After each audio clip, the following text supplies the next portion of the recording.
is Victoria Kimanzi. I am currently a student at Lapid Leaders Africa, and today I'll be your host and I'll take you through a Lapid Leaders Africa Masterclass Experience. One of the experiences from this masterclass is that the students get to meet with the mentor and have a one-on-one session before their practical lessons. I am going to introduce the next mentor, who is Alan Gishigi. He is a UK-trained photographer based in Kenya. He has worked with one of the biggest brands in Africa.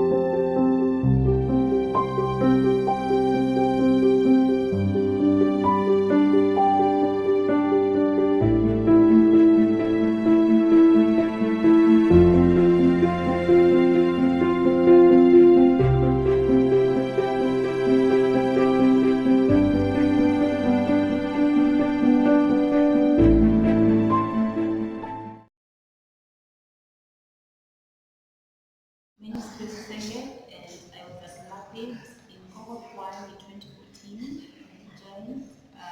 My main aim for joining was to be well packaged for the marketplace, to know how to write a winning CV, conduct myself in an interview. I didn't know I'd be an entrepreneur. Currently, I run a business called Ayanna Handmade. These are some of my products. It's a natural hair care, natural skin care product line. And through Ayanna Handmade, I want to inspire the African woman to embrace herself, embrace her kinky hair, her dark skin, and self-love through using our products. When I joined Lapid, I didn't know I'd be an entrepreneur. I was more interested in being a leader in the marketplace, in the sense of being a good employee. But then at the end of the program, there was Africa Experience where we got to make Africa our class by visiting another African country, and we managed to go to Uganda, and it's here that I came across shea butter. I was previously using it for myself, but then when I went to Uganda, where it's being produced, I thought I would come back with it to Kenya and turn it into a business. At first, it was a partnership. We were 7, a few left, we were 3, and then I left because I needed to do more than just sell throw shea butter as it is. So Ayanna Handmade was born. Finally, I'm with the lady behind this whole experience. Her name is Esther Mwaniki. She is the CEO and founder of Lapid Leaders Africa. First, I'd like to say congratulations. This event was very, very successful. Thank you. So what is the story behind Lapid? Like, why did you have to start Lapid? And why did you choose youth leadership as an area of focus? It's primarily driven by my own journey. When I finished campus, I was lucky enough to get a job that was very intentional with training, coaching, and mentorship. So I worked with PricewaterhouseCoopers for about 8 years. 6 years here, 2 years in UK, and I could see how their intentional training and mentorship and coaching transformed me as an individual. And so that was something that was behind my head. And when I went to UK, I also realized I'm very passionate about Africa and just sort of being part of the story that will raise Africa to the next level. And so when I came back, I worked with PwC for a year, and then I joined Guarantee Trust Bank, and I worked with them for about 2-3 years thereabout. But when I was in GTB, one of the things that I kept hearing people talking about is how the young people we were getting from university are half-baked. And it had been a conversation I'd had before, but for the first time in a long time, I took note of it. And so I thought, rather than keep complaining about how we have half-baked graduates, what can we do about it? And so that's a point where what had happened before in PwC in terms of the training, the mentorship, and the coaching, and also around the passion for Africa came together into forming Lapid. And so the bigger picture for Lapid has always been, can we work with the youth, train them, mentor them, coach them holistically in a way that allows them to be the next generation of African leaders who are exceptional in the marketplace. Great. So what is your biggest highlight from this experience? Today or all through? All through. Many. Uh-huh. I have I think for me, the highlights come from the students who've come through the program, people who come in.